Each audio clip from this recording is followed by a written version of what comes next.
Ce qui émanait aussi de notre direction, c'est qu'avec une carte, nous aurions pu tricher. On peut pointer avec une carte, mais cette carte peut être donnée à n'importe qui. C'est plus difficile avec une main, bien sûr. Et c'était un des buts qu'on a poursuivi, c'était effectivement d'éviter la fraude. Le fait de dire à... vous êtes tous potentiellement des voleurs ou des gens qui abusent, c'est pas quelque chose de légitime, parce qu'on doit avoir confiance quand même à ses salariés. Quand les gens savent qu'il y a un certain contrôle, même s'il n'est pas effectué, ils font attention, un peu plus attention. Donc ici, l'intérêt de cette convivialité, il suffit de double-cliquer pour arriver dans la fiche de sa journée. On sait ses badges, on sait son arrivée, on sait s'ils ont eu des congés, c'est écrit. Tout ça, on l'écrit dedans.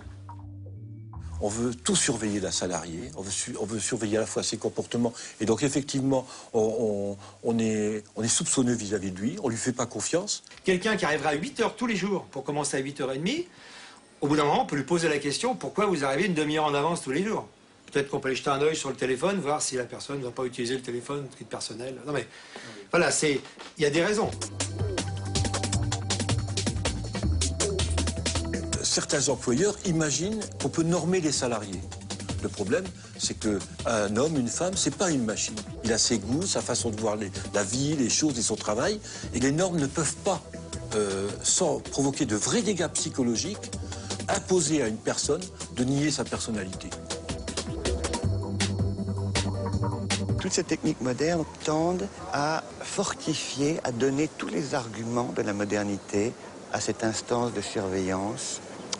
De façon négative, on peut se rapprocher de ce type de regard technique, scientifique, comme un regard qui met en danger la racine d'où naît en homme la parole, ce qui fait sa spécificité, comme le disait mon maître Lacan, d'être parlant.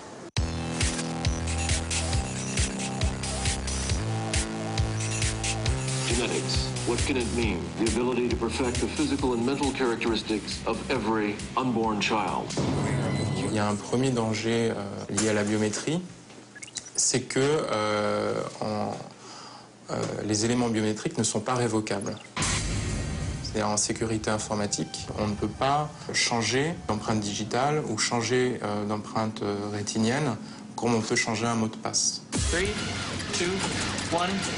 Too bad, you gotta die. Le fait qu'on parle beaucoup de police technique et scientifique, de criminalistique, dans les films, dans les séries, etc., donne des idées aux délinquants. Pour faire une empreinte digitale, on a besoin du couvercle d'une bouteille en plastique, de la colle ultra forte, une caméra numérique, ainsi que de la colle pour le bois et une colle spéciale qui n'abîme pas la peau.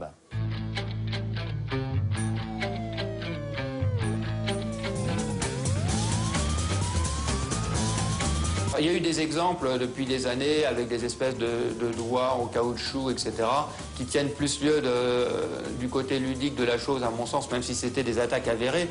Les systèmes biométriques ont évolué par rapport à ces menaces qui vont arriver et que l'on ne connaît pas aujourd'hui. In the not too distant future, our DNA will determine everything about us. A minute drop of blood,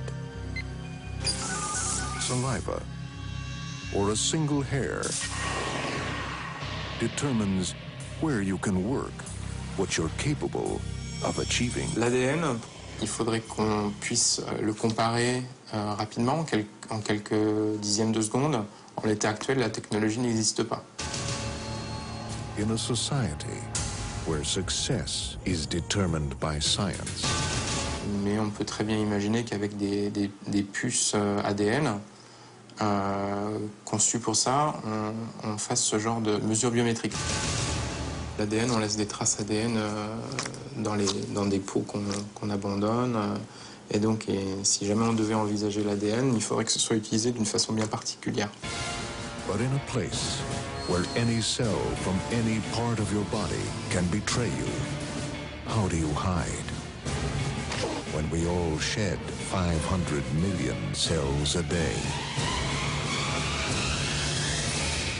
Welcome to Gattaca. Bien avant la biométrie, un sujet disait à Freud « Je me sens observé, partout où je vais, on me voit, on me contrôle, on n'ignore rien de moi ».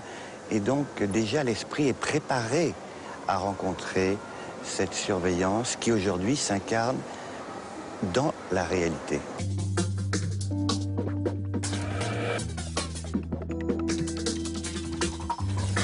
Le passeport électronique répond effectivement à une exigence de sécurité, ou en tout cas à la mise en place de normes de sécurité pour réduire les risques de falsification ou rendre plus difficile, voire impossible, une contrefaçon. Les éléments qui ont été intégrés, ce sont bien sûr des éléments de sécurité physique, mais c'est aussi la puce électronique qui est désormais intégrée dans la couverture du passeport. La spécificité des photos que nous exigeons désormais pour la fabrication des passeports répondent à une norme de l'aviation civile internationale et qui exige à la fois des dimensions mais également des attitudes pour permettre à terme que ces photos puissent être utilisées dans les techniques de reconnaissance faciale. Après le 11 septembre et puis les attentats de Madrid, c'est un besoin totalement régalien de protéger les citoyens français par rapport à des attentats terroristes. Et dans la sécurité, il est évident que les techniques nouvelles électroniques ou de biométrie font partie de l'arsenal pour améliorer encore la lutte antiterroriste mise en œuvre dans un pays comme la France et surtout comme l'Europe. Il faut lutter contre les délinquants, mais en revanche, la sécurisation totale, c'est un leurre, et c'est un leurre dangereux et très dangereux pour les libertés, pour la vie privée, pour la liberté d'expression, etc. Big Brother, c'est tout le monde et personne. C'est-à-dire le Big Brother, en réalité, c'est une espèce de grand développement technologique que l'on met dans des usages qui peuvent être de toute nature, sous l'égide des exécutifs et des législatifs. Le marché électronique dans son ensemble croît de l'ordre de 7% par an dans le monde. Ça intègre tous les besoins des télécommunications, de l'informatique, de l'automobile. La sécurité, le marché de la sécurité doit augmenter plus fort que ça, et on peut estimer entre 10 et 20% par an.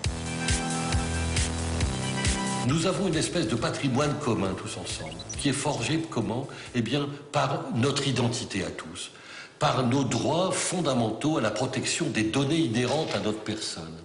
Eh bien, c'est un capital global, humain, qu'on doit tous ensemble protéger.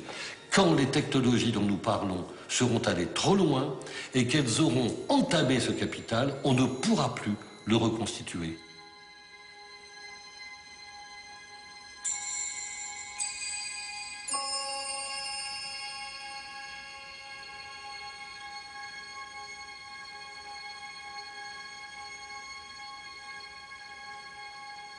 Il n'y a pas de risque que les individus soient à terme tous identifiés par une puce qui serait placée sous la peau, peut-être à la naissance.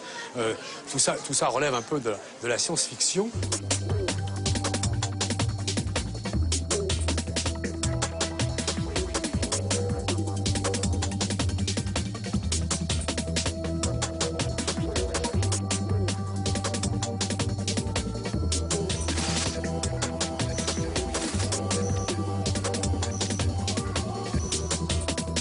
RFID, c'est en anglais, c'est Radio Frequency Identification, donc identification par radiofréquence. Un tag RFID est constitué de deux éléments, une puce et une antenne. Ces deux éléments vont être connectés ensemble et c'est ce qu'on va appeler l'étiquette électronique ou le tag RFID. À partir de là, on va avoir un système émetteur ou récepteur qui va s'appeler la station de lecture, qui va permettre de communiquer avec cette étiquette et on aura à ce moment-là un transfert d'informations qui va se faire entre l'étiquette RFID et la station de lecture. Les informations qui sont dans la puce sont un petit peu celles que va vouloir l'utilisateur ou le client final. On va vraiment rentrer les informations qui sont propres au produit et qui vont pouvoir éventuellement dans le temps évoluer, donc ce sera vraiment le passeport du produit. On peut cacher les étiquettes RFID en les cousant dans la couture d'un vêtement. Elles peuvent aussi être dissimulées entre les couches de semelles de chaussures ou glissées entre les épaisseurs de carton des paquets d'emballage. Il est donc fort possible qu'il y ait une étiquette RFID sur quelque chose que l'on porte ou que l'on tient sans même qu'on ne le sache. Les applications RFID que l'on a depuis 10-15 ans sont sur des produits de luxe où là encore il y a un souci, je dirais, aussi de marquage et de contrefaçon.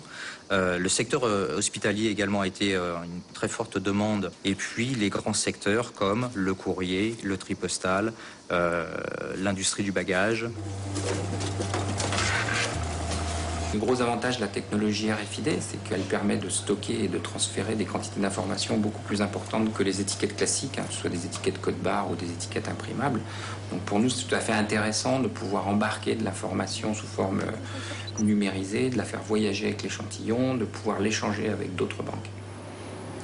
Et puis, bien sûr, on a un problème qui est commun à toutes les informations médicales, qui est un problème de confidentialité. Il y a un certain nombre d'informations qui sont des informations médicales, qui ne doivent pas tomber entre toutes les mains. Et pour nous, donc, c'est important qu'un outil qui va faciliter le transfert d'informations assure néanmoins le respect de la confidentialité et ne puisse encore une fois être lu que par les gens qui y sont autorisés. Cette technologie est parfaite pour pister quelque chose ou quelqu'un. C'est très efficace pour un tel objectif. C'est pour cette raison que Walmart l'utilise pour suivre les paquets qui arrivent dans leurs entrepôts.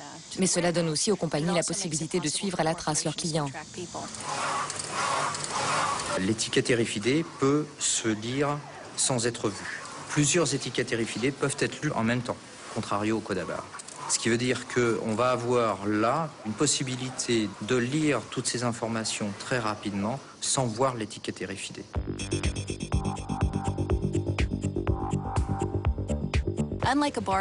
Aujourd'hui, votre canette de soda et la mienne ont le même code barre.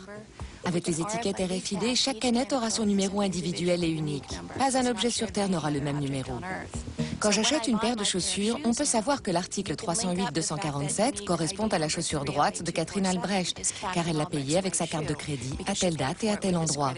Dans l'avenir, je pourrais être pistée. Si l'un des lecteurs d'identification RFID lit ce numéro, on verra qu'il correspond à ma chaussure droite qui se trouvait à tel ou tel endroit. On saura ainsi qu'il y a de fortes chances que je portais bien cette chaussure à cet instant T.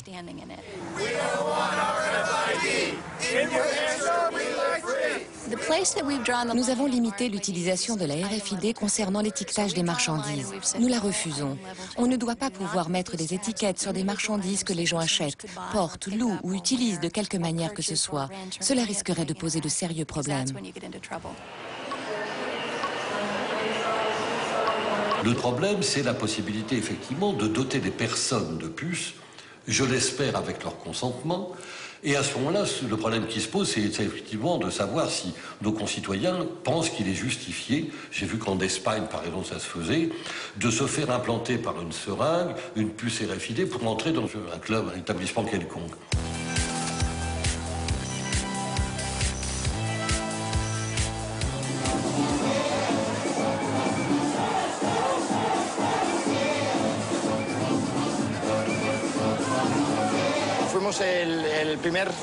Nous sommes les premiers au monde à avoir utilisé la puce comme moyen d'accès à une zone VIP et comme moyen de paiement aussi. Je suis l'infirmière qui implante les puces ici dans la zone VIP de Baja Beach Club. J'ai implanté un peu plus de 90 personnes.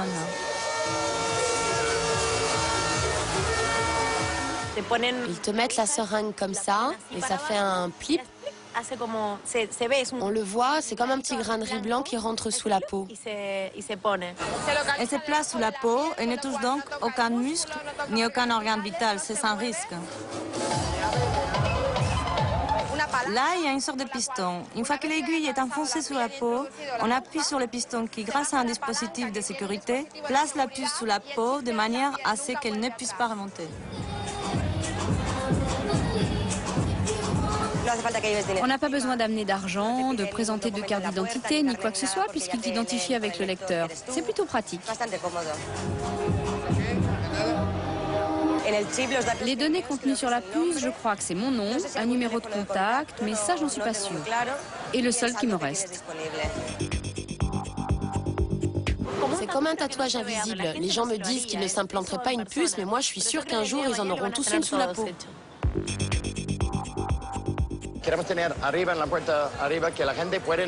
Nous allons bientôt installer un lecteur de puce devant la porte d'entrée du club pour que les clients puissent entrer et sortir tout seuls, comme s'ils étaient chez eux, sans avoir besoin